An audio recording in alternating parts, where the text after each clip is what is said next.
Hey, what up, everybody out there? I'm just gonna get right into this video. Sorry about that. I know a lot of my videos I kind of start out a little bit slow, but I'm gonna try to make this one quick and to the point. But essentially, I've been looking at this whole Black Lives Matter thing quite a bit. Done a lot of research on it. Really wanted to get their point of view. Maybe there's something I'm missing. Maybe there's something going on here that I need to, take an account of from their view. Well, I watched a documentary recently, amongst other things. It's called Stay Woke, a documentary about Black Lives Matter. And something I want people to realize about this entire movement is that it was really spawned from the Ferguson protests out there in Missouri. I believe this was back in 2015. And one of the things that people need to understand about this is, okay, that sparked this whole revolution now, right? That's gone worldwide, where you got people everywhere. I mean, I saw 200 people protesting in Washougal the other day.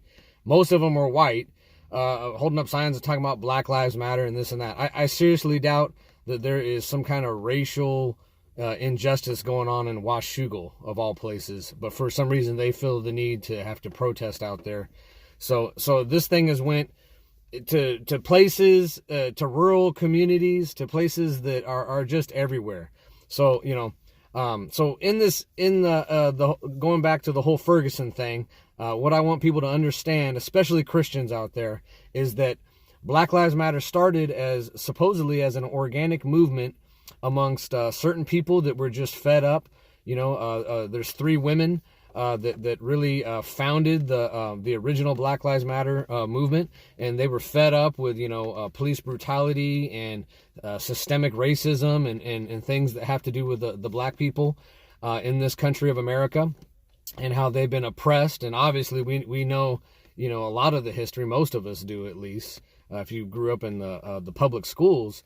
That black people have been incredibly oppressed, and I'm not trying to deny any of that at all.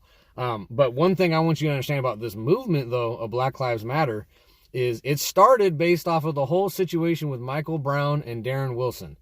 If you really look into that situation, okay, if this is what spawned the movement, you got a huge problem, Black Lives Matter, because that whole situation was proven multiple times in a court of law that it had nothing to do with race, and that Michael Brown was threatening a white officer. He was going to assault him, and so it was a justifiable killing. And it was ruled multiple times. It was ruled, and there was other witnesses, black people who were witnesses, that the whole hands up, don't shoot thing is actually just a myth. And essentially, what happened here is under a black president, Obama, he held an FBI investigation, a separate investigation into this ordeal, and it was ruled a justifiable killing.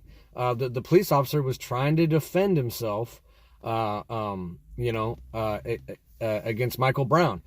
So just right off the bat, the whole Black Lives Matter movement is suspect right off the bat, because when I watched this documentary, Stay Woke, they don't even go into any of these things. They just presume that all of these cases that they keep pointing out, the George Zimmerman, Trayvon Martin thing, the Michael Brown, Darren Wilson thing, they just presume that this had to do with race. There's actually no proof given. There's no evidence really given at all, other than the assumption that these people were killed because they're black, and they were killed at the hands of a white man, and it was a race thing. And if you go back and look at my previous video, I talk about the police and all my experiences with it. And I'll tell you right now, I've had massive issues with the police. I've seen people get, all sorts of messed up by the police. And the majority of them that I know of, and for my case, because I'm a white guy, is, this happened to white people, and statistics show this. The white people are, they get killed at, just a higher rate as black people. And now, of course, people are going to point towards there's a disproportionate towards the population of black people in this country, that somehow, ultimately, because there are, I think it's like, I can't remember the exact numbers right now, but it's like 16 or 17% of the country is black. but yet they disproportionately, based off of that population, are getting killed by the police more. But of course, if you really look at that statistic, you can understand when there's more black people that are committing violence, that they're getting arrested more. And how did this all come to be? How did this whole entire situation come to be? Well, I'm going to tell you right now, the more I've looked into it, the reason why there's the real epidemic in the black community, which is crime and violence and amongst each other in the black community, as opposed to the police. And so the police are now they're like an after a result here of this actual real epidemic. So people are coming after the police, which largely in these communities nowadays are actually with black dudes or colored people, supposedly persecuting the black community, who is the crime rate is off the charts. Well, why is the crime rate off the charts? It's one easy solution. One thing you could look at. One reason to understand this is democratic policy, going all the way back to the different bills that the Clinton administration passed. Go look up Hillary Clinton when she was talking about super predators and how they have to make them get on bended knee, to the law. And she's talking about black people, young black men. She called them super predators. Go look all this stuff up for yourself.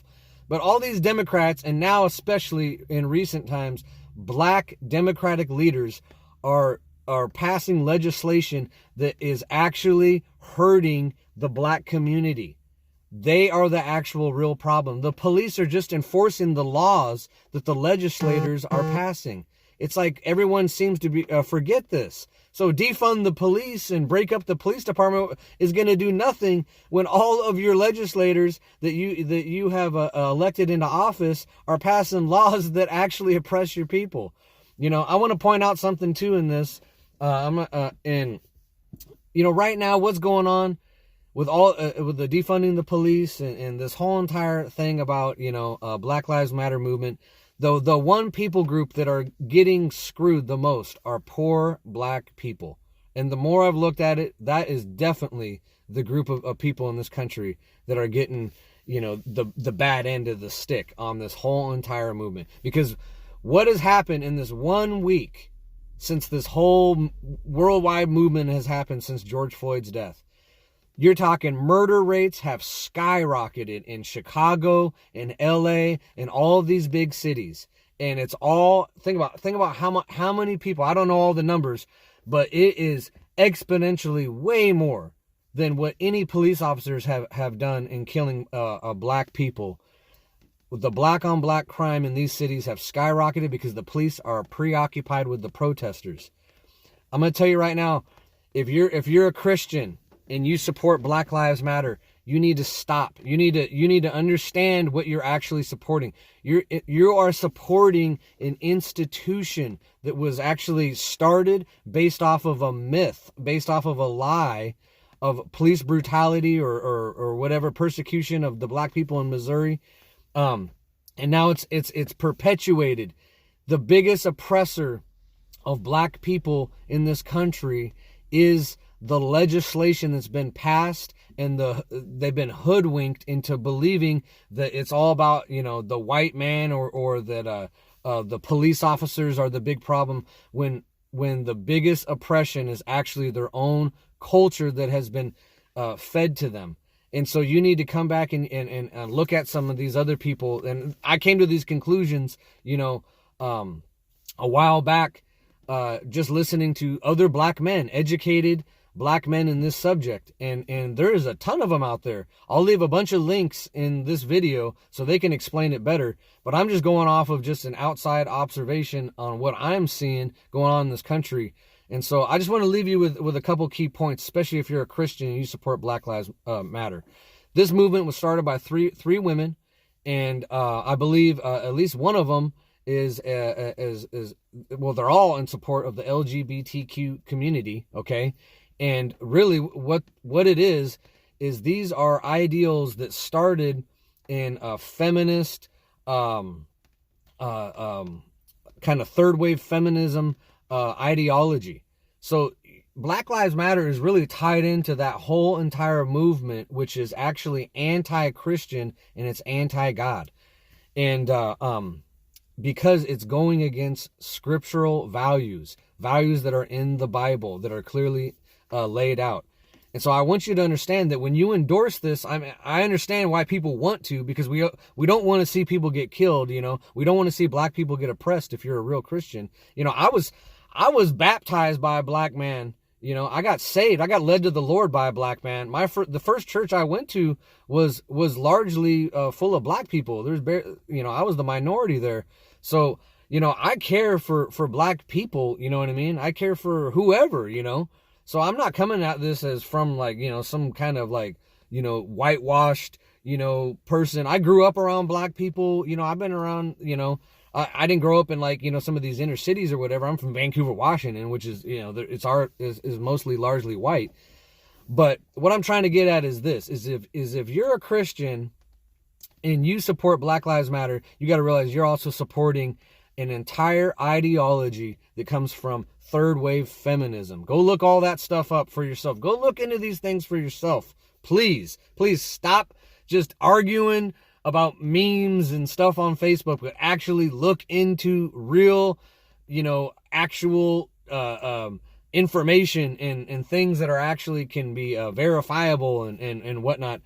Stop just taking things at face value, you know. So I'll leave some links to some men, some black men, especially some civil rights pioneers that really have strong arguments, who have actually went through racism and seen racism most of their lives.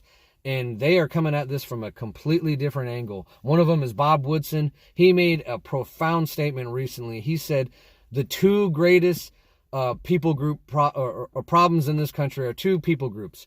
Is you have guilty white people and you have entitled rich black people. That is a profound statement, because what I am seeing right now is that there is a whole generation of millionaire black men, professional athletes, that have jumped on this Black Lives Matter movement, and maybe well-intended, but what they are doing inadvertently is they are deflecting from the real problem that is in the black community, that is causing more death. Like I said, over this whole last week of protests, all the number of black people dying has exponentially increased during the time of this protest. So if they were really trying to actually create some change, don't you think that it would start right there, that there would be less black people dying in the streets? But no. In fact, the only time that these protests even come is when a black man is killed by a white man. And why is that? You know, I think there's an entire agenda behind this, and people like Bob Woodson and, go look up Officer Tatum. He's a brother on YouTube. It's a part of a whole entire movement of black Americans that are fed up with the Democratic legislation and the liberal ideology that's behind all this. And it's poisoning the minds of people, and people need to wake up and realize that this is a complete and total farce, and it's a distraction from the things that are really oppressing America right now. And I'll point it back once again. I keep ending the videos with this, but the real oppression right now in America is the attack on the Constitution. The Constitution was made in such a way that it protects all people, all races. And right now it is completely being dismantled and destroyed. The last little bits of it here in America. Meanwhile, everybody is preoccupied with a false narrative about Black Lives that was created by this organization called Black Lives Matter. So I just plead with you, Christians, please stop supporting something. It's an institution what you're supporting. When you black out your Facebook, when you black out your Twitter account, you are supporting an institution that it stands for everything that is against the Bible, okay? And I'm not talking about just the fact that, this whole argument whether all lives matter versus black lives. I'm not even talking about none of that. I'm talking about the organization Black Lives Matter. Find out what it really came from. Find out where it actually stems from, and critically think for yourself. Does this line up with Scripture? Does this line up with the reality that God has given us? And from my point of view, it absolutely does not. And please look into the alternative points of view from other black people in America that do not support this movement at all, that has taken our country by storm. They have sound arguments. These people have went through racism in their lives. They bring a completely different perspective than what this movement is doing. So with that, I'm going to go ahead and end it. I'll leave some links in the description. God bless you all, and I will talk to you later.